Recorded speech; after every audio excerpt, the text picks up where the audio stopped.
Okay, good evening everyone. Thank you so much for joining us tonight. Really pleased to be able to introduce Hannah Kane, who is the lead on this project, and her fantastic editorial team that have produced the second edition that's available to you upstairs, free copies, so please feel free to help yourself. Hannah's going to give you an overview on the project, the structure, and then we'll have feedback from the experiences of each member of the editorial team. So over to you, Hannah. Great, thanks so much, Ed. Come on in, everyone. It's great to have you here today. So like Ed says, I'm going to talk to you a little bit about the current project. Also, I'll be talking a bit to you about how you can get involved with issue 3. So I saw a few of you yesterday to talk about that. But let's start with the launch today. So welcome to the launch of STRAT Magazine issue 2 as part of the Fashion Business School Postgraduate Showcase here at LCF. As a lecturer in fashion marketing and the editor-in-chief at STRAT, I'm deeply invested in this project and its success. The showcase is the culmination of all the amazing work and the blood, sweat and tears poured into that work over the last 12 months by the graduating class of 23-24. As well as the impressive academic achievement of their master's projects, the students have produced STRAT Magazine as an extracurricular endeavour. I'd like to extend my gratitude to Liz G, the Dean of the Fashion Business School, for supporting this project, and Ed Stammers, the Creative Director and Associate Dean of the Fashion Business School, who has been the driving force behind the exhibition and responsible for both this talk and the amazing display in the East Bank foyer. The events team has done a brilliant job of realising the concept too. I would also like to thank the course leaders, Dr. Nina van Valkenburg from MA Strategic Fashion Marketing and Kirsty Nevitt from MA Strategic Fashion Marketing Online, who ideated the magazine project in the beginning, although indeed I think I pitched Ed a magazine in my first job interview here for LCF. In the last 12 months, the school added MA Fashion Marketing and Global Cultures, headed up by Ruth Jacob, and MA Fashion Marketing and Sustainability, led by Dr. Stina Hedgaard, to the portfolio of master's level fashion marketing courses. And I'd like to thank Ruth and Stina for their support of the project too. What I find most rewarding about building brands is the collaborative process. It's not just about having a clear vision, but about the people who bring that vision to life. Every contributor to the magazine, from writers to producers, has left an indelible mark on the emerging STRAT brand. Every year, the baton is handed over from issue team to the next, and the process starts again. So please meet the issue 2 team. Woo! So, could you please say your name and explain your role on the project, just to begin with? Yeah, good. Hi, I'm Michelle Hiller, and I was the deputy fashion editor. Hi, my name is Josefa Lavandero, and I was the art editor for the magazine. I'm Leonie Widmann, and I was a features writer. I am Kim Gerber, and I was a features writer as well. Thank you. Thank you. Hi, I'm Ginevra Calo, and I was production manager. Hi, everyone. I'm Camilla del Latte, and I was sustainability editor and partnerships. Hi everyone, I'm Allegra and I was fashion and production contributor.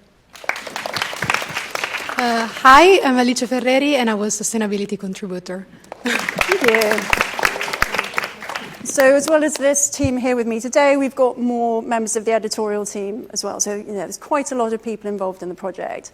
So next I'm going to show you a promotional video for the issue, and please be aware that there are flashing lights and loud music as part of this. Oh. Sorry, hopefully our technical guru can help us with the sound on this.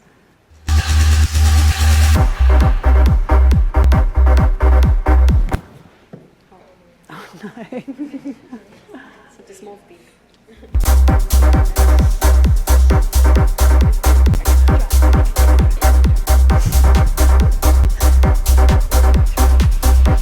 Wait. Oh no, such a shame.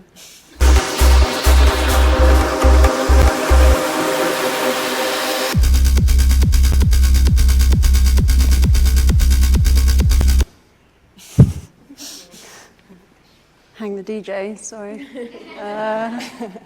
Okay. Well, we do have a really good promo video which has a great soundtrack, but please do check that out on YouTube. You can see it on the Instagram. Yes. Promotion. Yes, exactly. Instagram. Please follow us on social media as well. The sneak peek. Okay, so yeah, so that video was by Carol Palker, and the original music was composed by Maya Krav. So yeah, please do check that out. Sorry that that didn't work particularly well. My slides are stuck. So, okay, let me just tell you a little bit more about what STRAT magazine is. You might not know. So it is the annual extracurricular magazine project from the students of the MA Fashion Marketing courses here at the Fashion Business School at LCF and myself. So it's intellectual and research-based with a youthful edge. The STRAT approach is forward-looking, offering a fresh perspective on the fashion industry that reflects the changing landscape of the market. The content mix covers fashion marketing strategy, consumer trends, global cultures, cutting-edge technology, health and wellness, with sustainability at its heart. So the mission, right from the beginning, and hopefully we're getting towards realizing this now, was to unite the on-campus and online courses of the MA Fashion Marketing portfolio by a creative, collaborative project, to develop professional marketing skills, to present well-crafted, thought-provoking content that is relevant to the courses and also has wider interests within the marketing industry. It was also my aim that it would encourage student community building, and hopefully that's transpired, helping students widen their professional networks, and of course to create artifacts for display at the Postgraduate Showcase, which is obviously what we're doing this evening. But I also have a vision for the magazine for the future. So I would love it to become a leading provider of knowledge exchange, and we've started to see that, both myself kind of disseminating all the knowledge that I've learned from 20 years in the publishing industry, and sort of understanding how the industry works. Also, as an editor, I'm interested in developing a new style of academic journalism, which I don't think has actually ever been done before. So I find that very exciting. So we do journalism, but we're now starting to include references and bring a lot of that kind of academic side into it as well. And also would like to build brand partnerships with industry. And hopefully you can see from the issue that we've started to do that in both the free of charge complimentary adverts that we have, as well as kind of the more editorial pages as well. And of course, there is the potential in the future that it could generate revenue as well. Also, for the first time this year, we've started to bring in a lot more cross-course collaborations. So MA Fashion Photography, any photographers in the building? Any? Marie? No, I did invite a few. So we worked with a lot of students from MA Fashion Photography, which has been great. So Marie Pichonaz, who shot this image, also did the Melting Beauty story in the issue. We shot garments from MA Fashion Design and Technology, and for the future, we're looking to work with MA Fashion Entrepreneurship and MA Fashion Design Management. So I've got meetings with those course leaders who are very keen to get involved. And also, we've been working a bit with some of the journalism students. So we have one interview by a third-year BA student as well. So there is lots of opportunity to get involved. So for the issue 3 cohort, what can you get out of the project? So there will be masterclasses and skills building. So because we've had almost 100 students sign up, and I would love for everybody to stay involved throughout the project as much as possible, what I'm going to do is do some kind of journalism 101 classes and some basic sort of skills building classes that will be available to you, but also perhaps other courses as well. Of course, the great thing about this project is that you will have a creative opportunity, whereas perhaps in some of the more academic units, you don't get to be so creative. And I know we have a lot of very creative members of the Fashion Business School who have creative undergraduate backgrounds, learning about the industry, which my team will tell you more about, and of course, behind the scenes of the making of a magazine. So for any of you who've seen the September issue, Devil Wears Prada, you got your little taste of that. And of course, networking and community. Magazines are all about community. I've got friends here who've known me from my Phoenix days, and hopefully you know the great communities that build around magazines. So for my issue 3 cohorts, the different departments that you will see are features. So this is journalism, the words people, features and interviews. Words people, hands up. from my team? Yeah, writers here. Image and photography, aka the picture desk. So these people are responsible for calling in images and also creating original content. Who have we got from our picture desk team? No one today. I think they're coming tomorrow. Fashion, so these are the stylists. You will be styling, calling in images for the fashion trend pages and helping organize photo shoots. You did fashion? Yeah, Michelle. Yep, we've got a few people here. Social media, so strategy, sharing content, also pushing you to follow us on Instagram, STRAT.Mag. Social media folks, they're taking images for social media. Production, we've got Ginevra, yeah, and Parry as well as over here. So this is, when I started in magazines, I didn't realize that production was a whole role in itself. Just being able to organize shoots and getting things done is a useful skill. So that's workflow logistics, helping with organized minute meetings, shoot production, art and graphics, headed up by Joe. So graphic design and InDesign. So if you're good at InDesign, please stay with us to the end because we may need you for that final weekend. Sustainability. So the idea is from the next issue onwards, there will be sort of a fully fledged sustainability editor and global cultures editor. So you, of course, will be from those respective courses and will be responsible for shoots and features within that content pillar.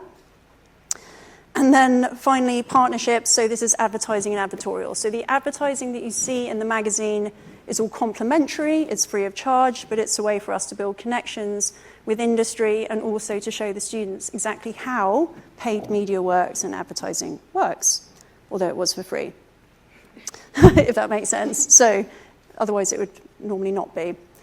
So the different roles that you can apply for, I talked about this a bit yesterday in our meeting. So features editor, features writer, fashion editor, production manager, image and photography editor, partnerships manager, social media editor, sustainability editor, and global cultures editor. So if you could please, I've extended the deadline from what I said yesterday by a week to allow people more time to work on their portfolios. So the deadline is November the 25th. So please just apply for the editor role, and then there are deputy roles and contributor roles, which I will assign. So while I'm happy for you to apply for roles that you don't have as much experience in, if you'd like to get a taste of writing, for example, it makes sense that I would kind of make the editor somebody who does have background experience there. But there is lots of opportunity to get involved. So what do I expect from my team? Why are we laughing? Okay, they'll tell you why. So passion for creativity and originality. You know, I am a creative by heart, but by an academic by day. So, you know, this is a chance for you to express yourself creatively. Attention to detail. You know, I am the person there right at the end changing a colon to a semicolon, etc. So, you know, really that level of attention to detail. Magazines, you're looking at everything from the macro to the micro. You're going from concepts and ideas right down to kind of how it looks on the page. Professionalism, so having committed, please be there, please be on the radar, please commit to it. It's not a student magazine per se. We do this as a professional quality magazine, and hopefully it looks like that, right? You know, that's why we do it. Self-motivation, I will try and be there to hold your hand, but of course, the day job is teaching, so there is a fair bit of self-motivation that's required. Communication at all times, but especially when things go wrong. So we are very much a team. Ultimately, whatever goes wrong has to get fixed by somebody. So it really teaches you about how to work together as a team. Yes. Tenacity, so the ability. So by tenacity, I mean sort of not taking no for an answer. So if you are reaching out to somebody in industry and you send an email and they don't reply, that is not ticking the job off the to-do list. Yeah, it is getting on the phone and you keep going until you get a hard no in a very polite, professional manner. And finally, the ability to make mistakes, learn from them, and move on straight away. So I feel like this is a very important skill for you to have to take into industry. You will make mistakes. It's just part of the human nature. It's how you deal with them, how you communicate, how you learn from them, and then just try and move on and not let it affect you, which is sort of easier said than done. It's taken me a long time to do this. So that's enough from me. I would like to now pass over to the team, and each person is going to talk to you briefly about their highlights, their challenges, and their key takeaways from the project. So thank you so much. Right, let's, do you want to start? Is this? Oh, it is on. Okay. Yeah. Okay. Hello. Just to reintroduce myself, I'm Michelle, and I was the deputy fashion editor.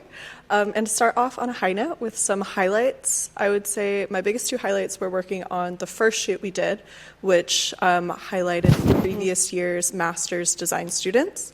So working as a stylist on that I loved it. It was so much fun. I had a really good time, and I think that shoot turned out really well. And I really liked what we did. That's the new wave shoot that you'll The new wave shoot. It was actually shot outside here on the magazine. Yeah, just outside the store. And we actually did that before roles kind of got assigned. It was kind of like a volunteer basis. People just kind of showed up and helped out.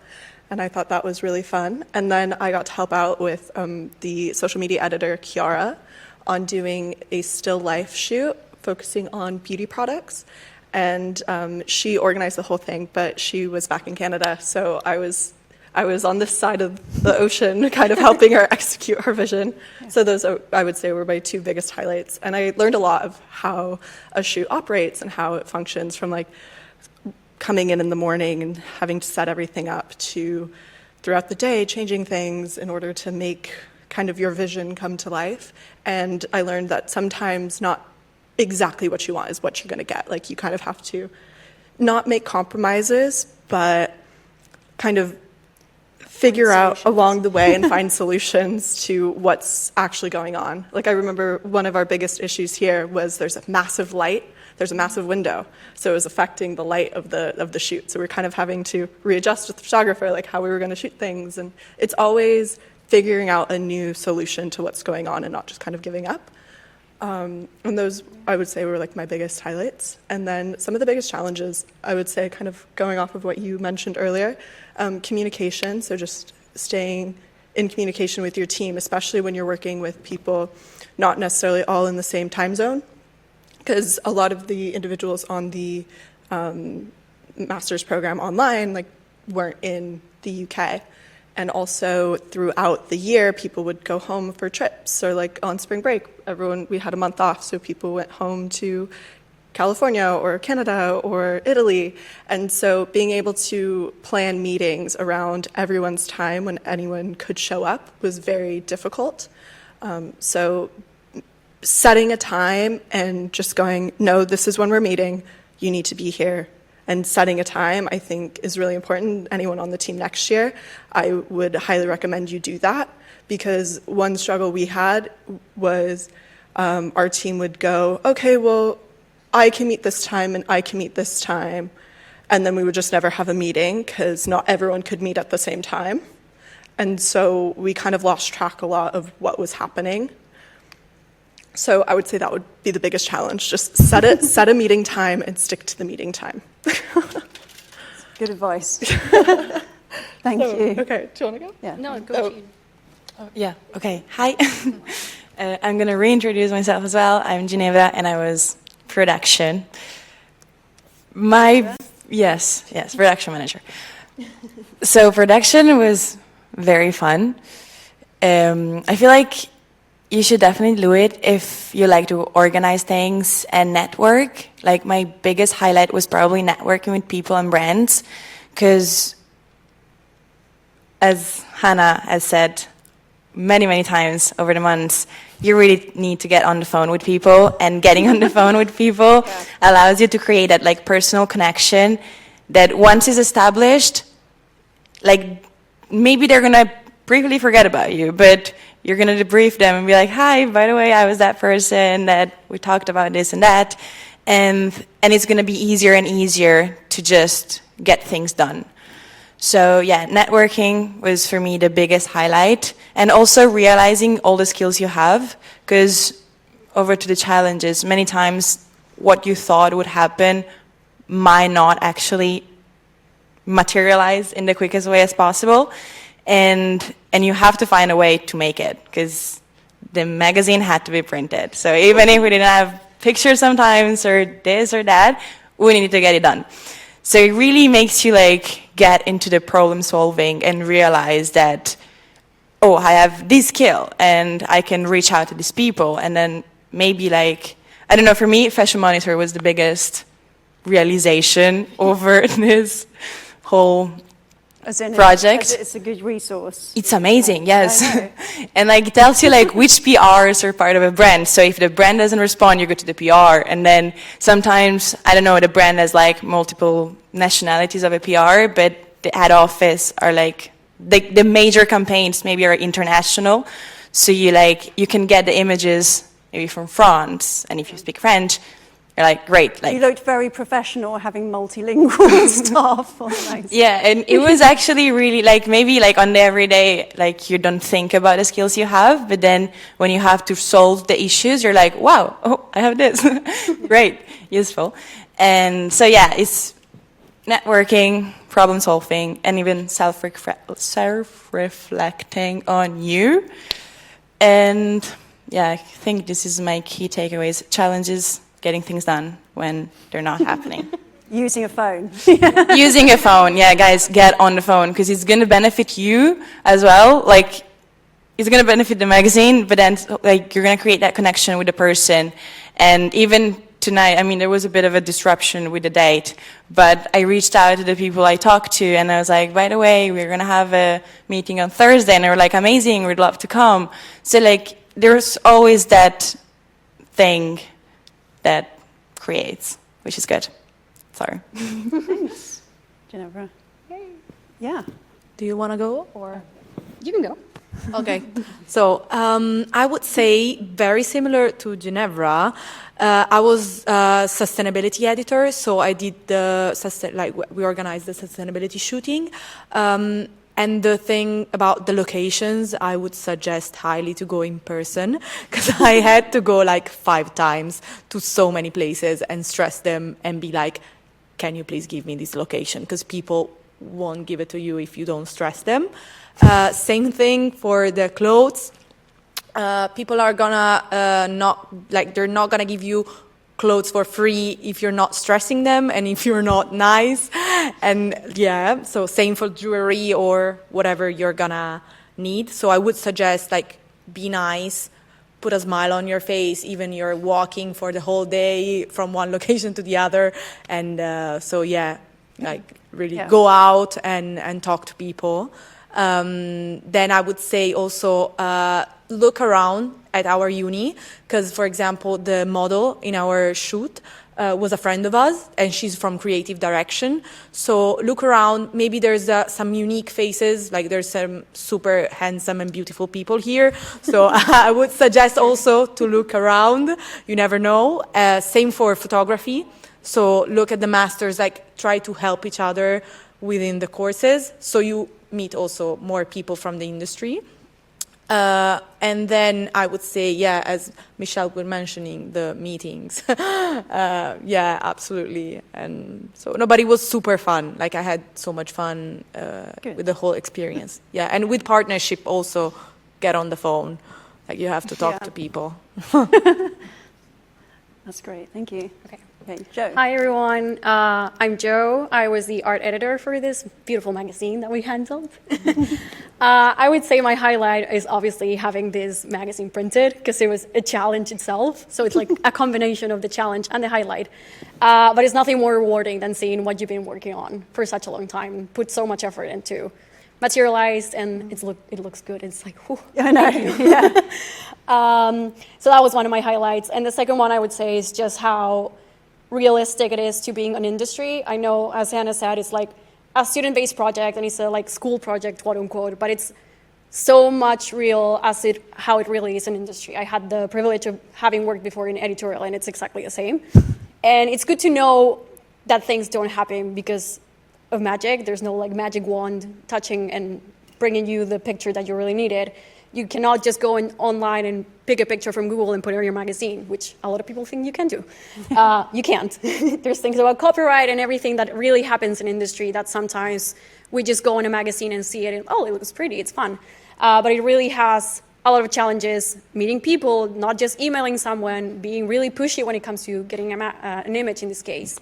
And I would say, yeah, the highlight also, like being able to communicate with so many people from, I love like a cultural diversity group. So I'm from South America, and having the experience to like do a real life UK magazine, it's like a dream come true. And for challenges, a little backstory in this beautiful magazine, we had to do it like on a weekend, do the whole graphic design. You pretty much laid out the whole thing and sub-edited it from top to bottom in 48 hours. Definitely a big challenge. We did get a little short time, but we managed to get it through. So persistence is key. If you're committed to it, please really do commit to it. Because there's definitely a lot of people putting effort, and then we obviously want to get it through. So if not all the people contribute, we really struggle to get that through. And I would say for me, my key takeaway from this is how really important this can be in your portfolios. I just recently started a job here, and one of the things I had in my portfolio was that I was the art editor, and I had some previous images from what we were doing, and they actually asked me about it in my interview, which I thought it was really cool. So even if you don't come from a creative background, or if you have experience in maybe, we had Min, for example, who did beautiful features on the magazine. He had only done like features for Instagram, for example, or like short captions, and he got the opportunity to really expand and do amazing features. So I think that if you're really having that creative egg, or you really want to explore what it is, you may not get like a editor role, but you can definitely for sure learn something, not even for your peers, but from Hannah, who has like immense experience in this. Thanks, Jay. We can switch it. Yeah, that's good to you. I was in fashion and production. I was a contributor, but I still did a lot of things. For example, I was very present for the sustainability shoot with Camilla and Alice. And I loved to go around shops and choose the little pieces to add to the shoot, the jewelry with them. And because I usually do it in my own time, but this time it was useful for something. So yeah, this. And also the production was, you have to be ready to fix things last minute. For example, we went to a jewelry shop. We ordered the jewels we chose, and when on the day of the shoot, they gave us half of them. So we had to go back 3 times to get all of the jewels ready, and we had to do it in 20 minutes because we had the shoot to do. I didn't even know that one. Okay. But, and also I really enjoyed working with my friends, so that was a big part of it. That's nice. Yeah, I would say the same things. Unfortunately, I was one of the last to speak, but I wanted to add that, like, the thing that I liked the most about the sustainability shooting is, in particular, was like seeing. Magazines are like a sector-specific medium, so seeing something so fashion-related with a purpose that was very focused on like promoting secondhand in a fashionable way. Really, the purpose was amazing, and seeing the magazine printed with the shooting on it was fantastic. So I would say this as an highlight, and then, sure. No, I don't have challenges other than the shops that were very difficult to convince to participate, of course, but I'm sure that like next year we have 2 printed magazines to show as an example, and will be easier to also have the idea, the concept of the magazine to convince people to participate in a really nice project. I just wanted to ask, tell, don't be afraid to ask questions. Because, for example, the 300 DPI was making people crazy. Yeah, hands up if you know what a high-res image is. Okay, yeah, because Blaise, was it the CMO of a very large international company, kept sending us 72 DPI images? Yeah, many people in the industry have no idea what this means. So, like, for example, at the beginning I didn't. my fault. That Lacoste Yeah, exactly. advert. No, the Lacoste one was making us crazy. I know, oh my God. So but Lacoste don't know about high-res images. yeah, exactly. Although they booked, don't ask Lacoste. Yeah, they booked Venus Williams for the campaign, Yeah. but they don't know what it. Yeah. So don't be afraid to ask, even if it's stupid questions that everybody pretends to know what the answer is. It's not. Don't be afraid. So yeah, that's my last key takeaway. That was a good input. Thank you. Okay. Okay, so I'm Leonie. I was a fashion writer, and I did the feature on grime and how it influences fashion nowadays. And it was really fun because I'm not from the UK, so I'm from Austria, and we have music that no Gen Z would ever listen to, that is like traditional to our country. So I was really intrigued how grime here is so influential, and I remember seeing so many ads with grime artists for fashion brands, and I was just thinking it's so interesting because they sing about their upbringing and then they wear luxury pieces. So I was really intrigued on how that influences everything. So I actually did my bachelor in journalism, but then quickly went into PR. So it was kind of fun to have this little passion of mine being reintroduced here. And I remember in our first pitch, Hannah actually said we could make an interview feature out of it. So I was like, okay, oh my God, I'm going to actually talk to grime artists now. And I sent out multiple emails. And I think that also leads me to a bit of a challenge because it was mainly throughout the summer where a lot of management companies obviously had summer breaks, and then I got like automatic replies back that somebody was on vacation, and if it's an emergency, I should reach out to those people. So I was like, okay, is this an emergency? But I'm just going to do it. And yeah, it was a bit harder to get people that were open to meet up with me. But then I remember I was actually home in Austria, sitting in my childhood bedroom when I got a call, and it was the management of Capital Lee, and I was like, hi. And she was super keen, and she was like, yeah, Capo's up for it. When can we meet? And I was like, next week, I would be up for it. And it was so fun because it was also during the midst of MAP. So I did a lot of semi-structured interviews. So I was like, okay, this is going to be something that I'm used to now. And we met in this like co-working space bar kind of thing, and he ordered something, a whiskey something, at like 6 p.m. And I remember garlic fritters, and he was just eating while I was doing the interview, but it was very casual, so that was really, really fun. And yeah, everything came together, and it was a great experience. That was definitely the highlight, because I did have imposter syndrome before, but just sitting there, and it was super casual, and he was so excited. And he still is. He can't wait to see the magazine. So that was really fun.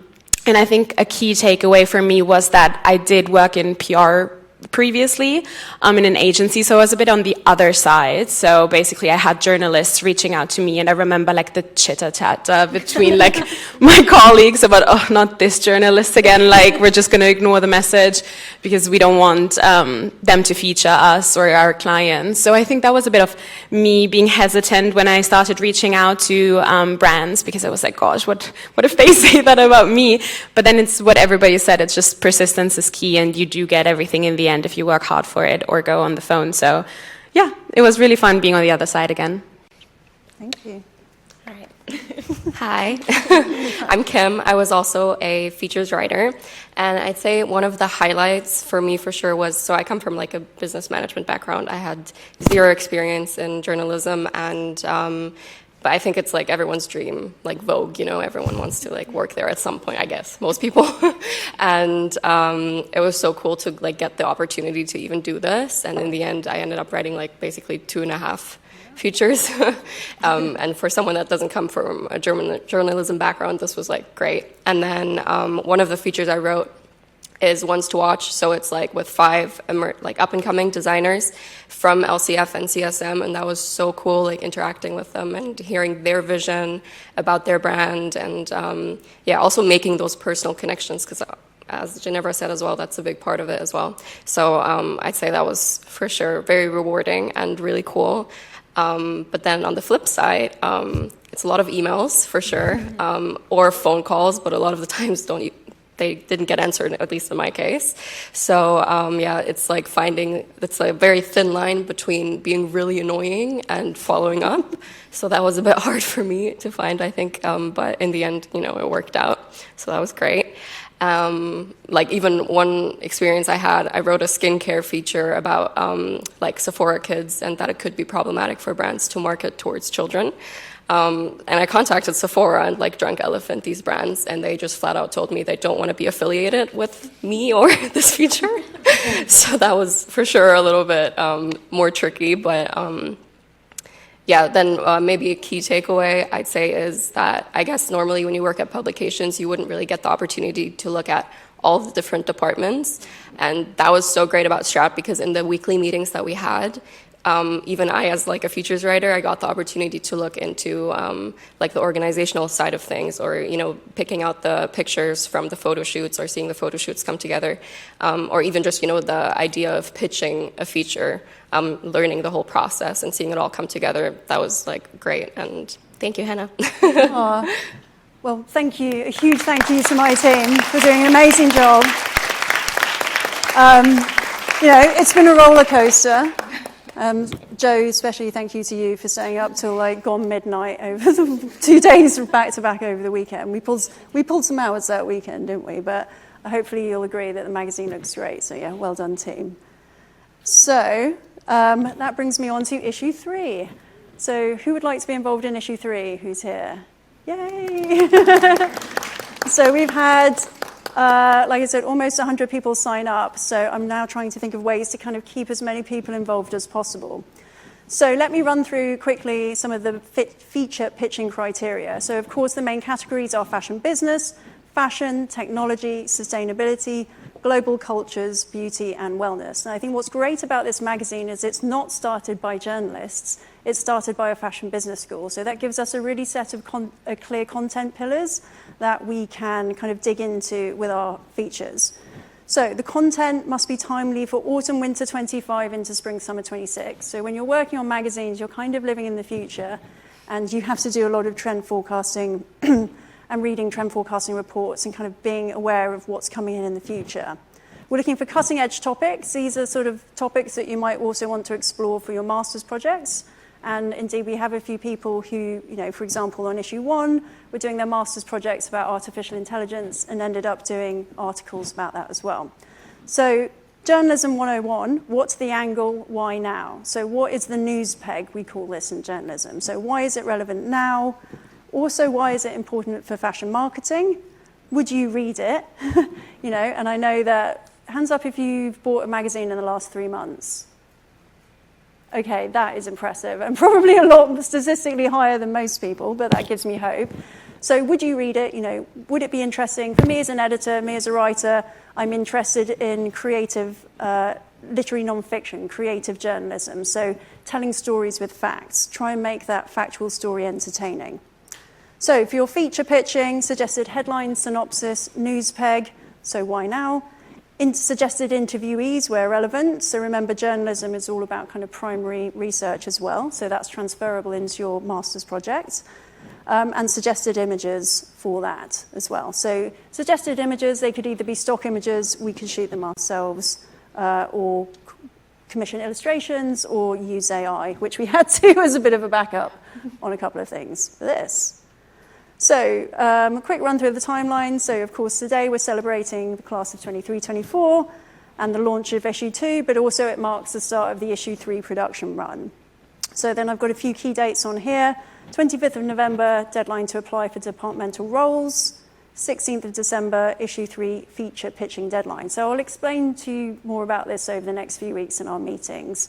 So as Michelle explained, like when we first got going on the project, there was opportunities to get involved without the roles being assigned just yet, and I can kind of get to know you a bit better as well.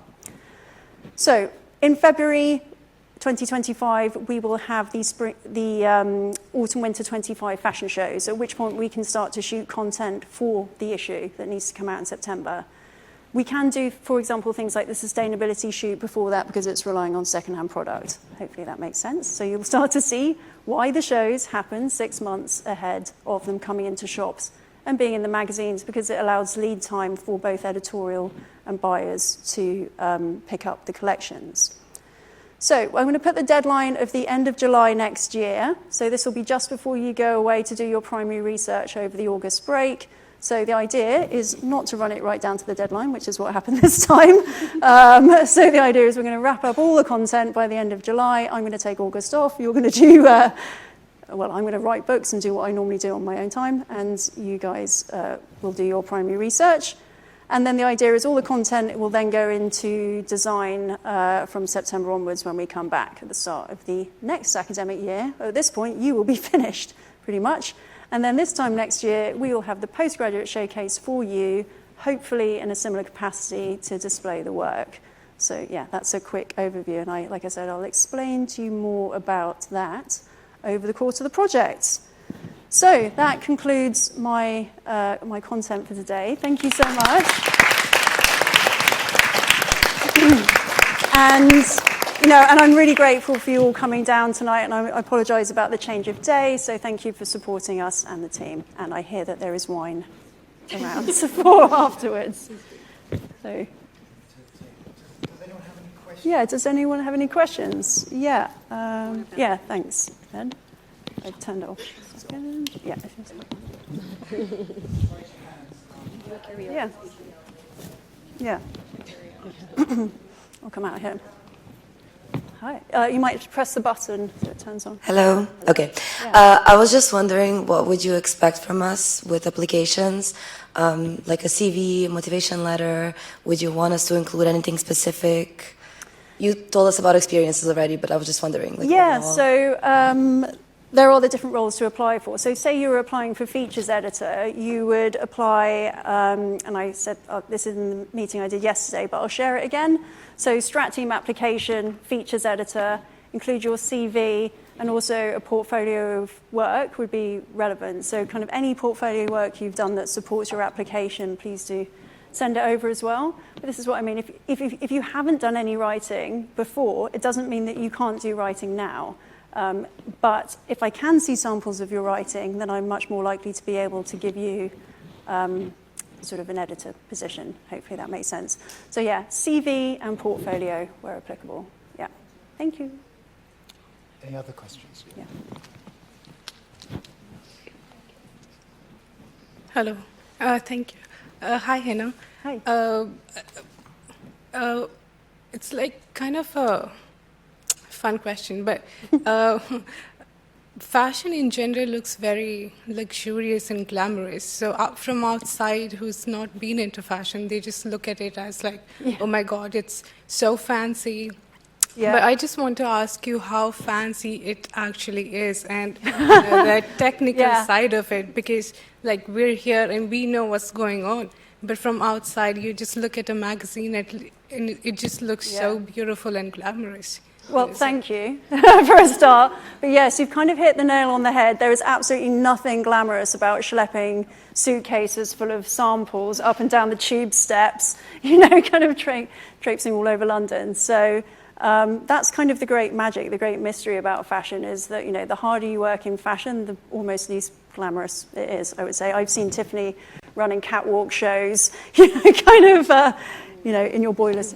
Yeah, or like mic'd to the hilt, clipboards coming out of everywhere, So, yeah, it's fashion. It's about creating beautiful things, but also working in the industry. It's a lot of, it's like any other industry, really, but you're just dealing with much more beautiful product.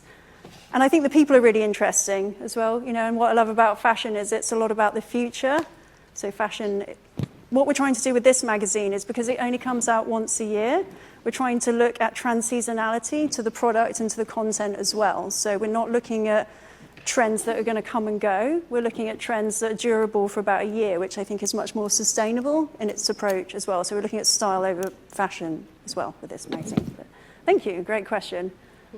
It's kind of glamorous, but not, I would say. Thanks. Hi, hello. Hi, Jeremy. Yeah. I just want to ask, are there any opportunities to go to like fashion events or fashion week to do more further research for the magazine? Yes, there are. So Blaze, who's from issue 1, Blaze, you can wave. So Blaze was the production manager on issue 1 and is now involved as the assistant editor and will be on issue 3. So if he's shouting at you, you get stuff done. So we did go to Fashion Week on issue 1, and the problem with, for example, with the September Fashion Week, it's around your master's project handing, because it's normally around September the 15th to 18th. But we will try and do the spring shows as well. So I will try and leverage a few contacts, etc. And we just kind of hustled our way into a few shows as well. But yeah, we went to some shows and it was lots of fun. Is the intention. And as the magazine grows, hopefully we'll get into more shows as well.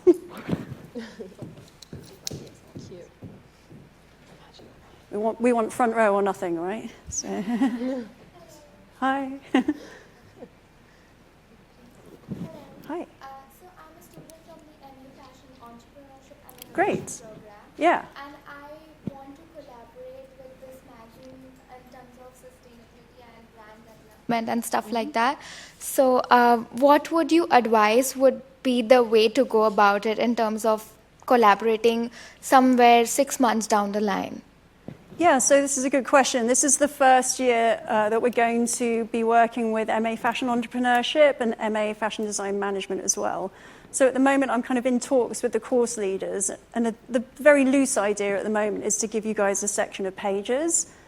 What goes on those pages, I'm very open to ideas at the moment. So I have a few ideas, but really anything that you can envisage that fits those criteria, yeah, let's talk about it and see what can happen. And also, yeah.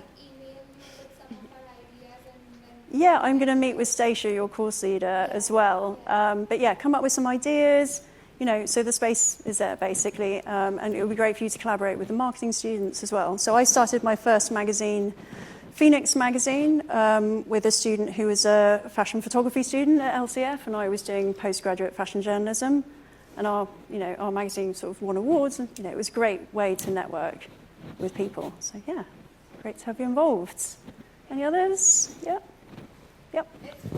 You can throw your voice, yeah? Yeah. I was just going to ask that, like, a lot of people are asking the question whether, like, fashion publications, like physical magazines, are still relevant. What would you say? Yeah, what would you say? Obviously, it's great that we're printing it, but Yeah. how do you feel about other publications going online, or maybe not printing like monthly issues like they used to? Yeah, I mean, to me, I always say that magazines are glorified art projects. You know, there's a reason that I'm teaching here. So I'm not doing magazines full time. Although, of course, like I said, I'm still writing and I'm publishing books and things. I love magazines, and I'm so grateful to have the opportunity to do it here. Like I said, they are an art project, really. They're about creativity, but I think what's great about this is it has that kind of business edge to it as well. So we are creating interesting content. I think there would be a market potentially for this. I mean, again, what do you think? What do you think that there's a market for physical print media? Yes.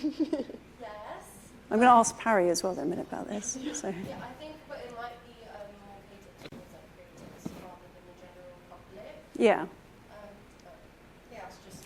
Parry, who I supervised for her master's project, did her master's project in niche print media, if you want to explain. Yeah, I think like you're seeing a trend in more niche audiences with magazines, and you know, ahead with the fact that they're like, I think a big majority of readers are within the fashion industries as well.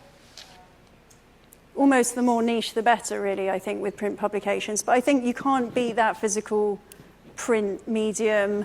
I love to read physical objects.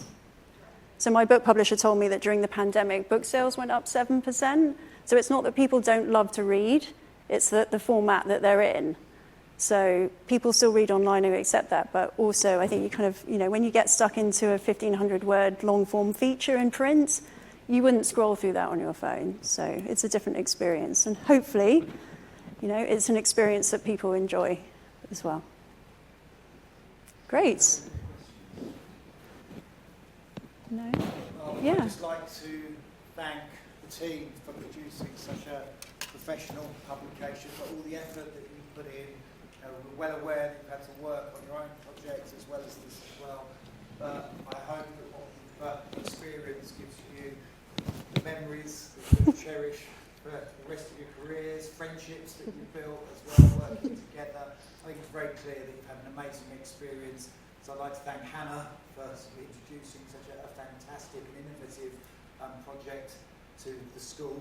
And yeah, long may it go on. And no pressure on you guys. A lot to reach up to. Yeah. So congratulations to you all. Yeah.